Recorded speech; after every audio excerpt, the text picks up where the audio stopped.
Monsoon महाराष्ट्रात दाखल झाल्यानंतर विविध भागात जोरदार पाऊस कोसळत आहे. काही भागात पावसामुळे जनजीवन विस्कळीत देखील होत आहे. दरम्यान या पावसामुळे नदी नाले तसेच धरणांच्या पाणी पातळीत वाढ होत असल्याचे चित्र पाहायला मिळत आहे. दरम्यान सोलापूर जिल्ह्यातील शेतकऱ्यांसाठी वरदायी असलेल्या उजनी धरणात पाणी येण्यास सुरुवात झाली आहे. धरणाने निच्चांकी पातळी गाठली होती ती आता वधारण्यास सुरुवात झाली आहे.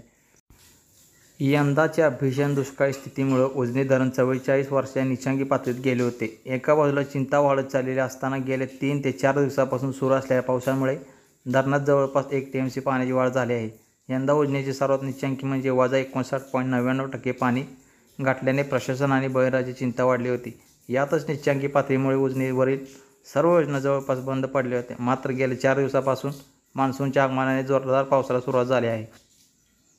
गेले काही दिवस सातत्याने घट होत असलेली पाणी पातळी पहिले 2 दिवस स्थिर राहिली. गेल्या 2 दिवसांपासून उजनी धरणात पाणी जमा होण्यास सुरुवात झाली आहे.